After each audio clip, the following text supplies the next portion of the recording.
اللهم صل على سيدنا محمد.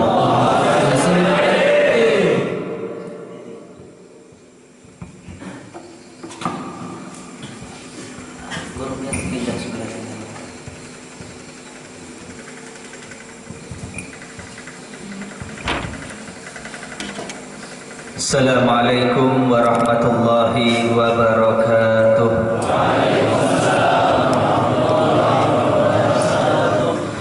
Bismillahirrahmanirrahim. Alhamdulillah alladzi akramana wa syarrafana bi sayyidina wa maulana Muhammad. Alhamdulillah alladzi rafa'a qadrana bi sayyidina wa maulana Muhammad. Alhamdulillah alladzi ja'alana min khairi ummatin ukhrijat lin-nas bi sayyidina wa maulana Muhammad. Allahumma salli wa sallim wa barik wa karrim wa addim ala sayyidina wa maulana Muhammadin kamaril wujud fi hadzal yawm wa fi kulli yawm wa fil yawmil maw'ud sirran wa jahran fid dunya wal ukhra wa ala alihi wa sahbihi wa barik wa sallim ajmain wa la hawla wa la quwwata illa billahil aliyyil azim. Amma ba'd. Al-mukarramin yang saya hormati, saya muliakan para alim ulama, para asatid, wabil khusus Guru Syarifuddin beserta keluarga dan juga tokoh masyarakat dan juga hadirin wal hadirat yang dirahmati oleh Allah Subhanahu wa taala. Alhamdulillah wa syukurillah ala nikmatillah.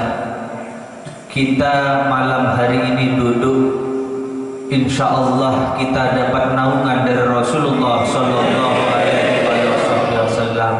Berkat sahibul magam, insyaallah kita bakal nanti disampaikan oleh beliau kepada Rasulullah sallallahu alaihi wasallam.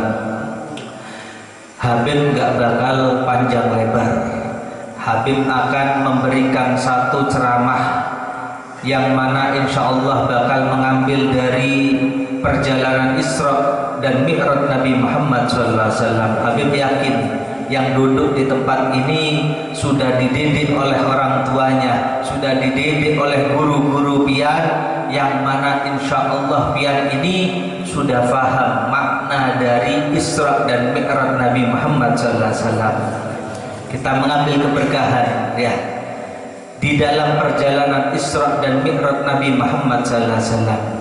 Isra adalah perjalanan dari Masjidil Haram ke Masjidil Aqsa, dari kota Mekah ke kota Palestina.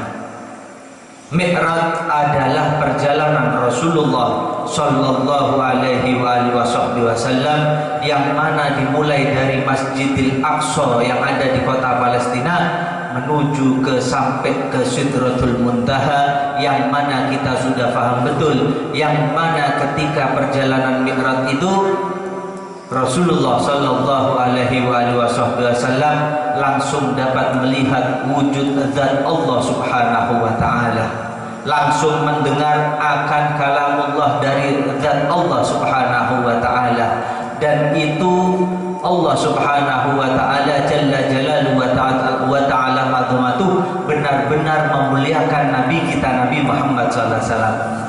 Belum pernah diberikan satu kemuliaan kepada para nabi ataupun para rasul sebelum Rasulullah sallallahu alaihi wasallam. Dan ini khusus untuk Nabi kita Nabi Muhammad sallallahu alaihi wasallam. Bahkan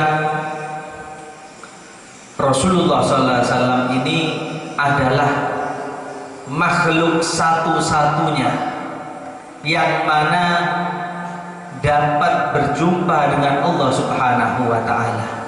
Bahkan malaikat Jibril saja ketika batas dari mengantar Rasulullah sallallahu alaihi wasallam, malaikat Jibril mengatakan, "Ya Rasulullah, mungkin diriku ditakdir oleh Allah cuma dapat mengantarkan Anda cuma nyampe di sini saja ya Rasulullah." Maka Rasulullah sallallahu alaihi wasallam mengatakan, "Wahai Jibril, apakah ini teman terhadap teman?" Rasulullah SAW saking tawaduknya menyebut bahwasannya malaikat Jibril, apakah ini antara teman dengan teman wahai Jibril? Maksud Rasulullah seorang teman meninggalkan teman ketika dalam perjalanan. Maka malaikat Jibril mengatakan, ya Rasulullah, batasku cukup nyampe di sini saja ya Rasulullah.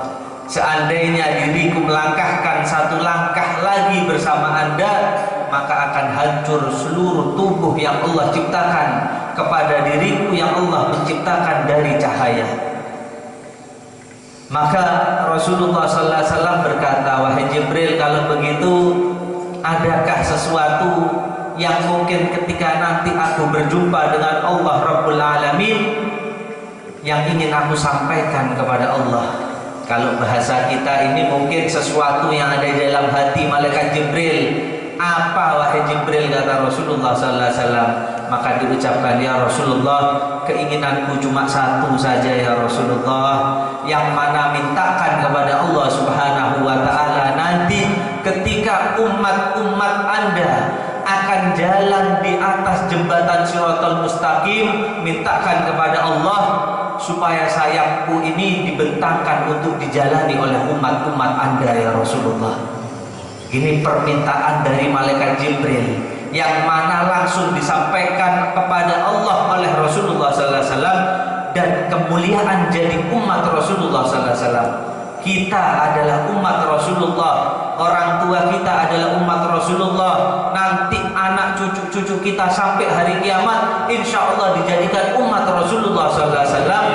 Pasti bakal nanti ketika melewati jembatan Shiratal Mustaqim, bakal kita melewati dari sayap yang dibentangkan oleh malaikat Jibril. Amin. Allahumma amin.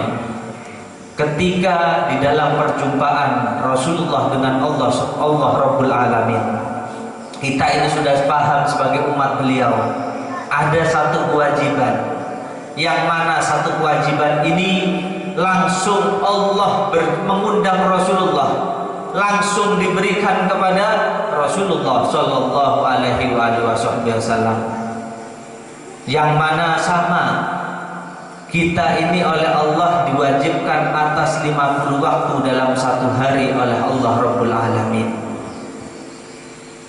Dikarenakan Rasulullah Sallallahu Alaihi Wasallam ketika beliau menerima dengan lapang dada 50 waktu dalam satu hari, beliau ini turun. Ketika turun nyampe di langit ke-6, maka berjumpa dengan Nabi Musa alaihissalam. Nabi Musa mengatakan, ya Rasulullah, adakah Allah memberikan satu kewajiban kepada Anda? Maka dijawab, tentu wahai Musa, Allah Rabbul Alamin memberikan kepada diriku dan juga kepada umat-umatku, kata Rasulullah SAW, yang mana 50 waktu dalam satu hari. Maka Nabi Musa mengatakan, ya Rasulullah, pribadi diriku kepada Anda ya Rasulullah, Anda kembali kepada Allah Rabbul Alamin. Umatku ya Rasulullah, badannya besar-besar, umurnya panjang-panjang ya Rasulullah, mereka banyak lalai terhadap 50 waktu tersebut ya Rasulullah. Maka Rasulullah SAW kembali dari langit ke-6 menuju ke Sidratul Muntaha sampai berjumpa dengan Allah Subhanahu wa ta'ala. Sampai perkara tersebut ini ketika nyampe 45 waktu, Rasulullah kembali lagi 40, nyampe 30, nyampe 5 waktu yang kita kerjakan sampai hari ini. Nabi Musa masih mengatakan, ya Rasulullah, pribadi dari diriku ya Rasulullah kembali menghadap kepada Allah ya Rasul. Maka Rasulullah SAW menyatakan, wahai Musa, cukup bagiku dan juga umat-umatku, insya Allah bakal sanggup kami mengerjakan 5 waktu dalam satu hari. Sanggup apa tidak kita? Sanggup apa tidak kita? Sanggup insya Allah. Rasulullah Sallallahu Alaihi Wasallam, beliau sholat sampai kaki beliau bengkak. Ya, beliau sholat sampai kaki beliau bengkak. Kalau ada umat-umatnya yang lalai terhadap sholat, berani betul meninggalkan kepada sholat, berarti mereka sudah keluar bukan dari golongan umat Rasulullah sallallahu alaihi wasallam. Karena apa? Gak sesuai dengan apa-apa yang dikerjakan oleh Rasulullah sallallahu alaihi wasallam. Sholat yang mana seluruh aulia Allah Subhanahu wa taala mengerjakan. Habib mau tanya, carikan satu ulama, satu walinya Allah yang mereka ini gak kerjakan sholat. Ada apa tidak? Selain Majdub, ya, selain wali Majdub, tidak ada. Seluruh aulia Allah Subhanahu wa taala mengerjakan yang namanya sholat, ya. Kalau kita ingin mendapat syafaat dari Rasulullah sallallahu alaihi wasallam, jangan sampai kita meninggalkan sholat. Habib, saya kotor Habib. Mau yang kotor, mau yang alim, mau yang soleh, mau yang judi, mau yang mabuk, kalau sudah dengar adzan wajib kerjakan sholat. Tidak ada di dalam Al-Quran dijelaskan orang yang bersih saja yang sholat, gak ada. Yang jadi umat Rasulullah sallallahu alaihi wasallam, yang dimana di dalam hatinya ada kalimat la ilaha illallah Muhammadur Rasulullah sallallahu alaihi wasallam, wajib kerjakan sholat. Sholat kita gak ada yang tahu diterima atau tidak. Tetapi berhubung ini adalah satu kewajiban, bagaimanapun wajib kita kerjakan. Habib, sholat yang paling afdol bagaimana? Sholat dalam keadaan berdiri jikalau zahir batin kita ini sehat. Kalau berdiri tidak bisa, dengan posisi duduk silahkan. Posisi duduk tidak bisa, mungkin punggungnya nggak tahan, boleh dalam keadaan berbaring. Berbaring cuma bisa menggerakkan tangannya, gerakkan tangannya. Tangannya nggak bisa digerakkan, seluruh badannya nggak bisa digerakkan, illa kecuali kelopak matanya yang berkedip saja. Kita sholat dalam isyarah kita mengedipkan mata. Kita takbir, kita mengedipkan mata. Kita rukuk, mengedipkan mata. Inilah perkara sholat saking pentingnya. Meskipun anggota tubuh kita ini nggak bisa bergerak sama sekali, cukup dengan kita menggerakkan kelopak mata, masih ada kewajiban di dalam perkara sholat tersebut. Apalagi maaf, yang sehat, yang tiap hari jalan, yang tiap hari bekerja, yang mana berani betul meninggalkan yang namanya sholat. Nasihat pribadi dari Habib, ya, taruh dalam hati kita. Kalau ingin dekat dengan Rasulullah sallallahu alaihi wasallam, jangan sampai lagi kita bubar dari majlis mulia ini, kita meninggalkan, jangan sampai kita ini meninggalkan sholat lagi. Al-Habib Umar bin Abdurrahman Al-Attas, ketika anak beliau meninggal dunia, banyak tamu yang bertakziah. Tamu-tamu ini banyak yang bertakziah, menengok ketika Al-Habib Umar bin Abdurrahman Al-Attas ini melihat tamu-tamu yang datang untuk takziah kepada beliau. Mereka itu melambatkan waktu sholat, bukan meninggalkan, melambatkan waktu sholat. Maka Al-Habib Umar bin Abdurrahman Al-Attas, Shahibur Ratib, mengatakan, lebih baik kalian jangan duduk di dalam rumahku ketimbang kalian melambatkan waktu sholat kalian. Padahal ada anaknya yang meninggal dunia, tetapi Habib Umar bin Abdurrahman Al-Attas malah mengatakan, jangan kalian ini berlama-lama duduk di dalam rumahku dikarenakan satu kesedihan, yang mana kamu melambatkan sholat kamu, berarti bakal kamu dalam keadaan sedih nanti di dalam akhirat kamu. Ya, oleh karena itu jangan sampai kita ini meninggalkan yang namanya sholat 5 waktu. Sholat 5 waktu ini dikatakan oleh Rasulullah sallallahu alaihi wasallam, as-shalah mi'rajul mu'min. Sholat adalah mi'rajnya orang mukmin. Ya, kalau kita mau ada hubungan dengan Allah Subhanahu wa taala, wajib kita menjaga sholat-sholat kita. Salah satu sahabat Nabi Muhammad sallallahu alaihi wasallam yang bernama Abd bin Bishr, beliau ini sholatnya sungguh luar biasa. Seluruh sahabat Nabi Muhammad SAW yang pernah jadi makmum ketika Rasulullah jadi imamnya, insya Allah seluruh sholatnya khusyuk, seluruh sholatnya khudu'. Satu sahabat Nabi Muhammad SAW ketika beliau ini mengerjakan sholat sunnah, bukan sholat yang wajib, sholat sunnah, Abd bin Bishr, ketika itu dalam keadaan berperang. Ketika malam hari beliau ini bangun malam mengerjakan qiyamul lail. Ketika Abd bin Bishr ini berdiri di atas bukit, maka musuh-musuh Allah ini dari golongan orang-orang kafir ini melihat bagaimana badan dari Abd bin Bishr yang berdiri. Karena kalau di zaman dulu itu kalau ada malam hari itu, kalau bulan terang itu kelihatan. Abd bin Bishr sholat, padahal beliau tahu kalau beliau berdiri di bukit itu pasti bakal dipanah oleh musuh-musuh. Maka beliau tetap mengerjakan qiyamul lail, sholat beliau. Salah satu kawannya tidur di bawah. Sholat Abd bin Bishr, Allahu Akbar. Ketika musuh dari orang-orang kafir ini melihat ini sasaran yang bisa dipanah, ini golongan dari Muhammad bin Abdullah, maka dipanahlah. Ketika panah yang pertama menembus dari punggung bagian belakang nyampe tembus ke dada depan, tetap beliau gak mau membatalkan.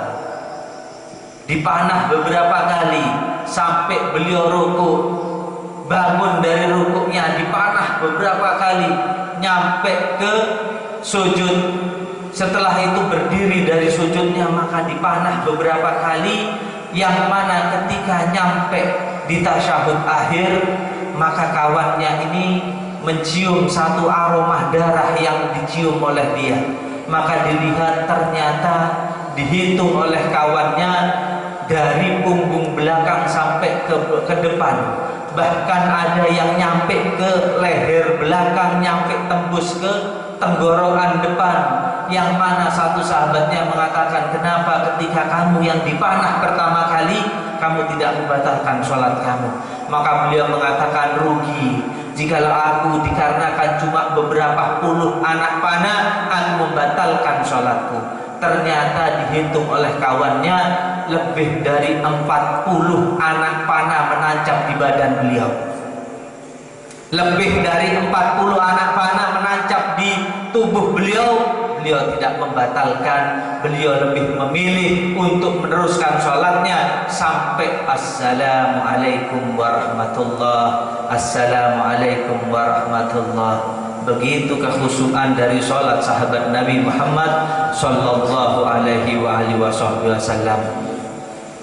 Sholat dari ulama Nabi Muhammad sallallahu alaihi wasallam, pewaris dari Nabi Muhammad sallallahu alaihi wasallam.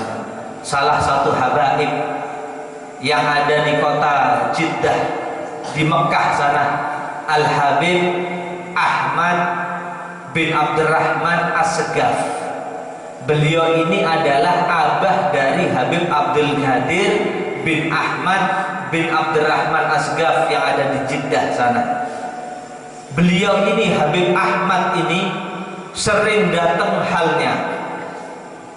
Kalau beliau ini dalam keadaan sholat, datang halnya beliau, maka beliau ini akan berdiam diri sampai 1 jam, 2 jam, 3 jam, bahkan sampai 1 hari 1 malam. 1 hari, ketika 1 tahun ketika beliau sebelum meninggal, yang bercerita anaknya Habib Abdul Qadir As-Segaf. Abah dulu itu 1 tahun sebelum meninggal, ketika mengerjakan sholat subuh beliau jadi imam, termasuk saya, kata beliau, jadi makmumnya. Abah itu datang halnya untuk yang terakhir kali di dalam hidup beliau. Ketika sholat subuh beliau begitu khusyuk sholatnya, dimulai dari takbir, nyampe rukuk, sujud, sampai di at-tahiyat akhir. Ketika abah ini mengucap kalimat assalamualaikum, belum selesai membaca salam, abah datang halnya. Ketika beliau datang halnya, beliau berdiam diri bukan seperti biasa-biasanya 1 jam, 2 jam ataupun 1 hari 1 malam. Ketika itu di hal yang terakhir di dalam hidup beliau ini, ketika sholat subuh, ketika mengucap kalimat Assalamualaikum, beliau ini 40 hari 40 malam beliau berdiam diri. 40 hari 40 malam beliau berdiam diri. Ketika di hari yang ke-40, ketika di waktu sholat duha, beliau melanjutkan Assalamualaikum warahmatullah, Assalamualaikum warahmatullah. Maka beliau mengatakan, wahai anakku Abdul Qadir, apakah ini sudah masuk sholat duha? Dikira oleh beliau itu cuma beberapa menit saja mengerjakan sholat subuh.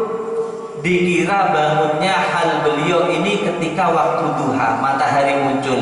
Maka anaknya mengatakan, wahai abah, demi Allah, demi Rasulullah, Anda dalam keadaan datang hal Anda yang hari itu sudah 40 hari 40 malam. Maka berdiri Habib Ahmad bin Abdurrahman As-Segaf ini, demi Allah, demi Rasulullah, langsung ambil air wudhu, beliau langsung mengqadha sholat beliau.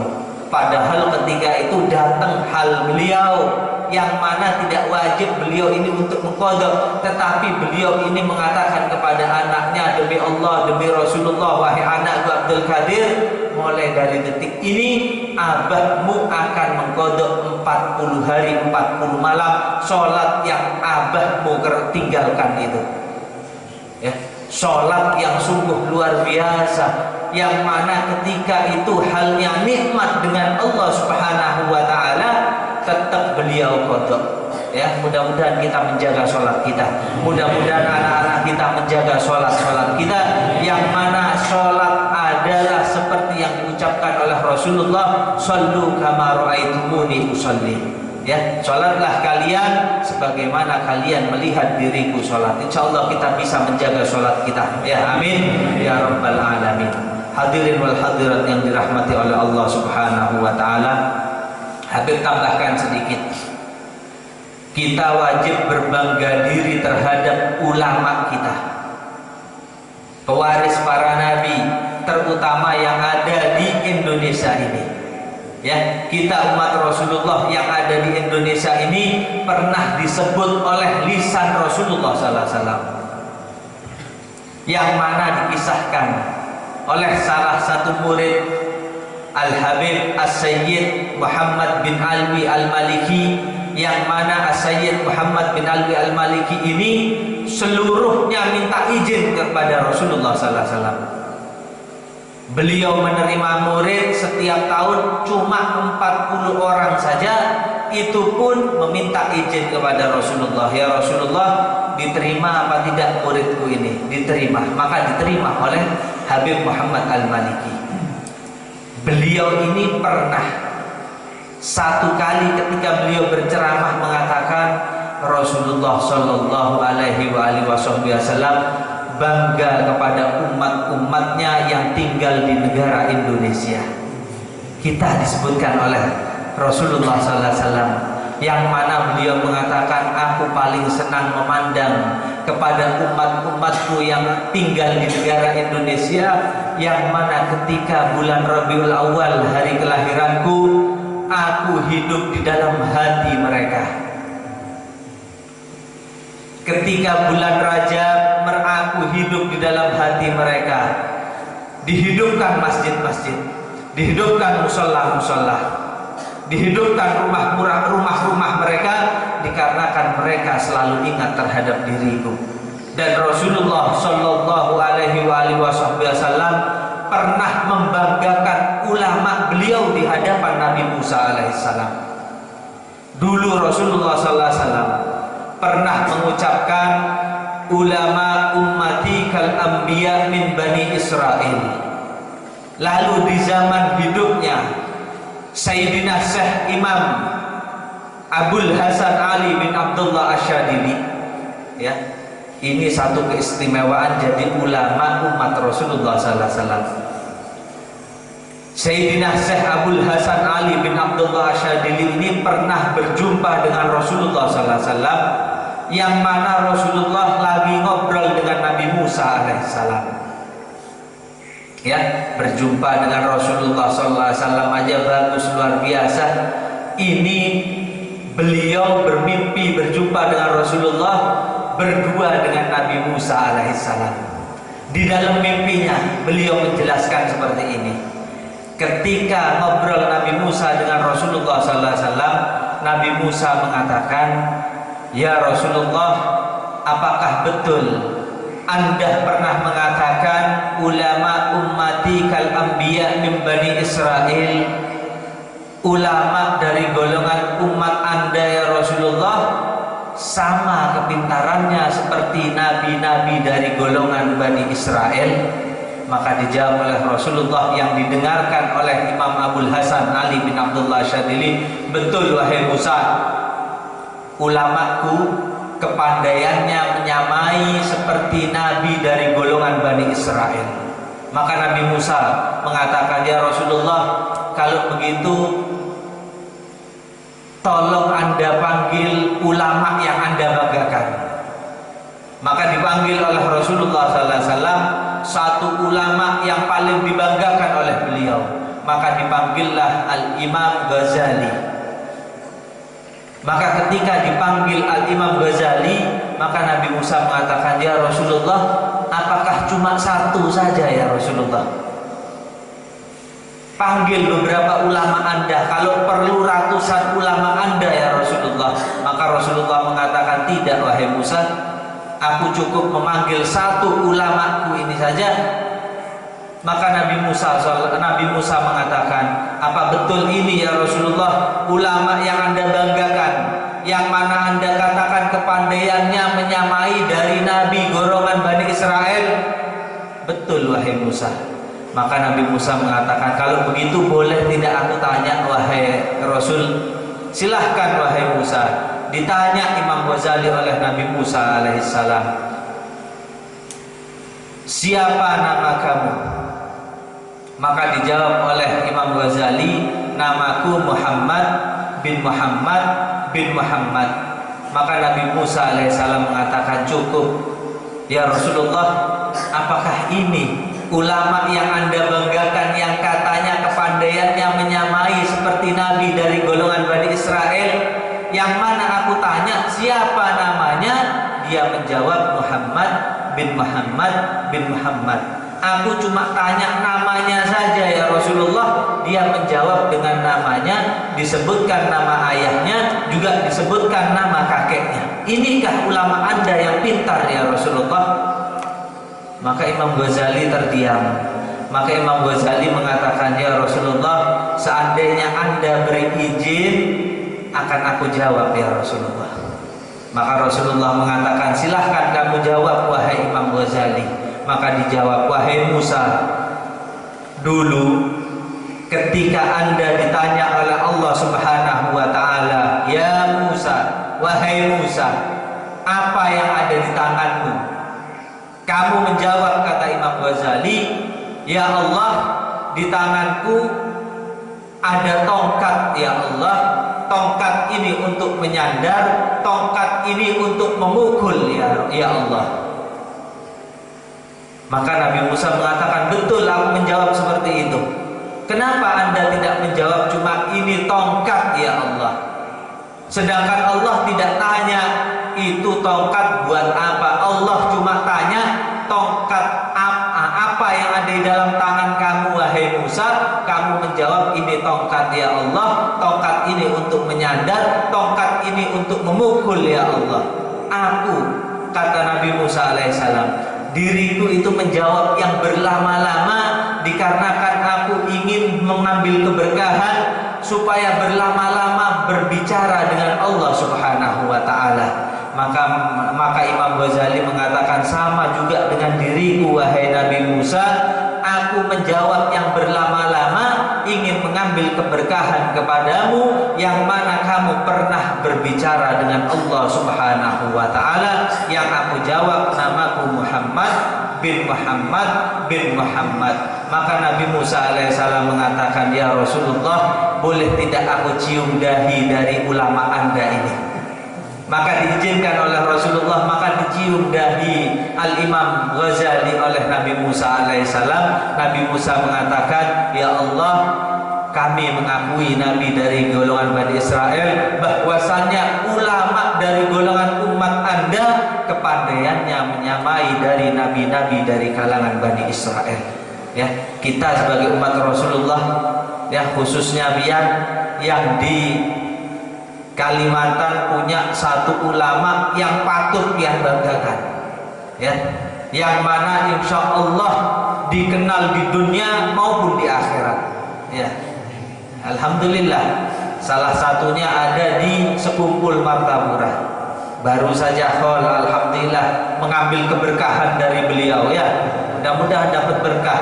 Tahun yang akan datang dipanjangkan umur kita, dapat berhadir di Martapura di hall beliau. Amin ya rabbal alamin. Satu kisah tentang guru sekumpul saya ingat betul sebelum saya ke Kalimantan. Saya 2005 baru pertama kali menginjakkan kaki saya di Kalimantan. Ya, 3 bulan setelah guru sekumpul meninggal. Ya, guru sekumpul itu 2005 beliau meninggal. Saya 3 bulan setelah beliau meninggal baru saya ke Kalimantan. Dulu sebelum saya ini ke Kalimantan, ada satu Habib dari Bondowoso, namanya Habib Ja'far Al-Muhdar. Beliau tua, ya. Ingat betul saya, beliau itu bercerita sama kakek saya Habib Ali Al-Muhdar. Wahai Habib, di Kalimantan ada satu ulama yang karomahnya betul-betul nampak, wahai Habib. Bilang ke kakek saya. Maka ditanya, siapa, kata kakek saya. Dijawab, guru sekumpul, katanya.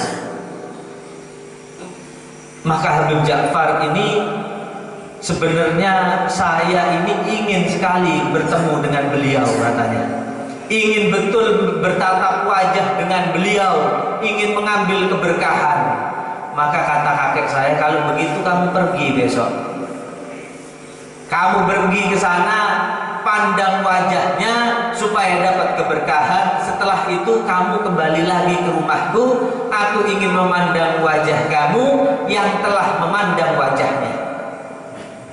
Jadi berwasilah. Kakek saya waktu itu sudah betul-betul tua, kakinya sudah sakit. Maka Habib Ja'far ini subhanallah ditakdir oleh Allah Subhanahu wa taala menuju ke Kalimantan. Setelah nyampe di Kalimantan, beliau ini berganti pakaian. Yang asalnya pakai sarung, pakai baju takwa, pakai kopiah dibuka dulu. Beliau ini beli celana pendek, beliau pakai kaos, beliau bawa kerdus. Kerdus ini dibawa dari Jawa, isinya minyak harum. Beliau ini beberapa hari ini mondar-mandir, gak langsung bertemu dengan guru sekumpul. Beliau mengatakan waktu itu di keraton, bukan di sekumpul. Di keraton beliau ini mondar-mandir di rumah guru sekumpul, sambil bawa kerdus, pakaiannya celana pendek sama baju kaos. Beberapa hari seperti itu. Ketika hari yang ditentukan, Habib Ja'far ini sudah siap untuk berjumpa dengan beliau. Ketika diketuk pintunya, dibukakan oleh guru sekumpul mengatakan, wahai Habib, silahkan duduk. Anda tidak perlu mencopot pakaian sarung Anda. Anda tidak perlu mencopot pakaian baju takwa Anda. Meskipun Anda keadaan seperti ini, saya tahu bahwasannya Anda adalah ahlul bait Nabi Muhammad SAW. Maka Habib Ja'far ini diambilkan baju oleh guru sekumpul. Sampai sekarang kalau bahasa kita ini dipinjami baju oleh guru sekumpul, dipinjami kain sarung oleh guru sekumpul, sama kopiahnya masih ada disimpan sama anaknya Habib Ahmad Al-Muhdar yang ada di Bondowoso. Ya, kenang-kenangan dari guru sekumpul, ya. diberikan baju, kain sarung, dan juga kopiah yang pernah dipakai oleh beliau. Habib Ja'far ini sebelum masuk ke rumah guru sekumpul, kardusnya ini jauh-jauh ditaruh yang jauh, gak dibawa juga. Sama guru sekumpul ini dikasih makan, ngobrol. Akhirnya saking ngobrolnya, saking nikmatnya ini sampai lupa bawaannya. Maka pamit, wahai guru, saya pamit mau pulang langsung ke Jawa, ya. Maka guru sekumpul ini beliau mengatakan, Habib Ja'far, aku dikasih sangu oleh guru sekumpul nominal uang 5 juta rupiah. Tahun dulu, tahun 80-an uang segitu itu berharga, Pak. Ya, berharga, bukan seperti sekarang 5 jutanya. Aku dikasih 5 juta oleh guru sekumpul, lalu beliau ini mengeluarkan lagi 3 juta dari saku beliau. Kaget. Aku ini kaget, wahai guru, cukup 5 juta sudah benar-benar cukup, kata beliau. Kata guru sekumpul, yang 3 jutanya untuk kardus kamu yang kamu taruh di sana. Sallallahu alaihi Muhammad. Maka Habib Ja'far ini sampai mengatakan, wahai guru, demi Allah, demi Rasulullah, aku saja yang membawa mondar-mandir kardus yang aku bawa dari Jawa, aku lupa, wahai guru.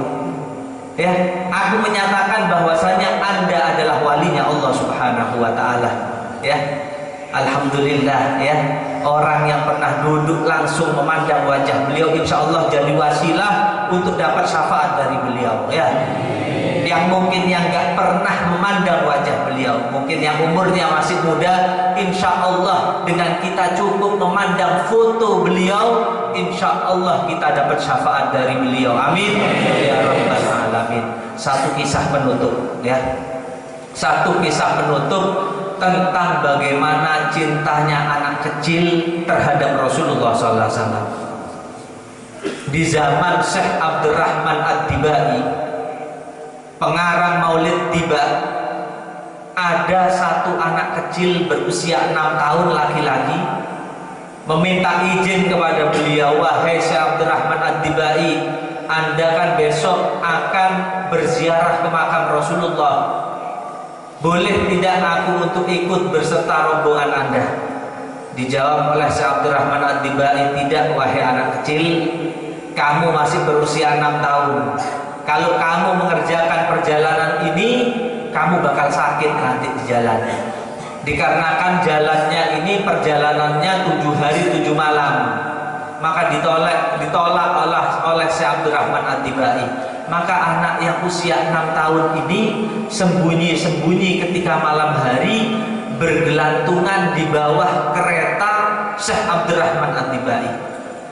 Kalau masuk di dalam keretanya ketahuan sama Syekh Abdurrahman dan juga rombongannya bakal ketahuan. Maka anak yang usia 6 tahun laki-laki ini dikarenakan kerinduannya, kecintaannya, ingin berjumpa dengan Rasulullah, ingin berziarah ke makam Rasulullah, ingin mencium tanah Madinah, anak kecil usia 6 tahun ini bergelantungan di kereta. Ketika mulai perjalanan, anak kecil ini nggak makan, nggak minum, nggak tidur selama 7 hari 7 malam. Ketika nyampe di Madinah, jatuh anak ini dari pegangannya, nggak tahan, sudah jatuh. Maka dikabarkan, wahai Syekh Abdurrahman, anak kecil ini jatuh dari bawah kereta Anda. Maka dilihat, ternyata ini adalah anak tetanggaku yang minta izin untuk perjalanan menuju ke Madinah, tidak aku kasih izin. Berarti anak ini sudah berpegangan, bergelantungan di bawah kereta kudaku selama 7 hari 7 malam. Dia tidak minum, dia tidak makan, bahkan dia tidak tidur. Ketika dia jatuh dari bawah kereta, maka dikeluarkan dari bawah kereta, maka disadarkan dari pingsannya. Ketika tersadar dari pingsannya, anak usia 6 tahun ini mengatakan, berteriak, wahai Syekh Abdurrahman, apakah sudah nyampe di kota Madinah? Maka dijawab, betul, yang kamu dalam keadaan berbaring adalah berbaring di tanah Madinah. Maka anak yang masih dalam keadaan lemah ini membuka bajunya. Dibuka bajunya, maka ditempelkan seluruh tanah Madinah di setiap badannya. Mulai dari rambutnya, keningnya, pipinya, lehernya, dadanya, semuanya walhasil ditempelkan tanah Madinah. Ditanya oleh Syekh Abdurrahman, wahai anak kecil, kenapa kamu kerjakan hal seperti ini? Dijawab oleh anak kecil tersebut, wahai Syekh Abdurrahman, demi Allah aku minta keberkahan yang mana dari tanah Madinah ini aku yakin pernah diinjak oleh kaki mulia Rasulullah SAW. Ketika anak itu sudah dalam keadaan berlumur dengan tanah Madinah, dia bertanya, wahai Syekh Abdurrahman, mana arah makam Rasulullah SAW? Ditunjuk oleh Syekh Abdurrahman sebelah sana. Maka anak itu yang dalam keadaan 7 hari tidak makan, 7 hari tidak minum, 7 hari tidak tidur, berlari menuju ke makam Rasulullah SAW. Belum nyampe ke makam Rasulullah SAW, meninggal anak usia 6 tahun ini. Meninggal membawa, menyimpan di dalam hatinya kecintaan yang mendalam kepada Rasulullah SAW. Maka Syekh Abdurrahman Ad-Dibai ini merasa bersalah di dalam hatinya. Beliau berjanji setiap tahun ketika nyampe di kota Madinah berziarah ke makam Rasulullah, pasti beliau berjanji juga berziarah ke makam anak yang usia 6 tahun tadi itu. Setiap tahun beliau berziarah ke makam Rasulullah, pasti langsung berziarah ke makam anak usia 6 tahun itu. Dan Syekh Abdurrahman Ad-Dibai ini kagum.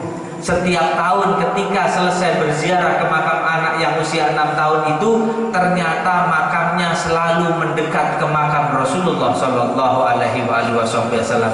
Tiap tahun mendekat, tiap tahun mendekat, tiap tahun mendekat, tiap tahun mendekat, sampai hari ini makam anak yang usia 6 tahun itu yang meninggal membawa cinta rindu terhadap Rasulullah SAW, sampai sekarang makamnya berdempetan dengan tembok Masjid Nabawi. Padahal asalnya puluhan kilometer. Ketika beliau dikubur oleh Syekh Abdurrahman Ad-Dibai, ini dibalas oleh Allah Subhanahu wa Ta'ala. Semakin didekatkan dengan Rasulullah, semakin didekatkan, nyampe sekarang benar-benar dekat dengan Rasulullah Sallallahu Alaihi Wasallam. Mudah-mudahan kita membawa mati dalam keadaan yang di dalam hati kita, hati yang selalu rindu dan cinta kepada Rasulullah Sallallahu Alaihi Wasallam. Rabbana atina fid dunya hasanah wa fil akhirati hasanah wa qina adzabannar. Wa sallallahu ala sayyidina Muhammadin wa ala alihi wa sahbihi wasallam. Walhamdulillahi rabbil alamin. Kurang lebihnya saya mohon maaf. Wal afu minkum. Wassalamualaikum warahmatullahi wabarakatuh.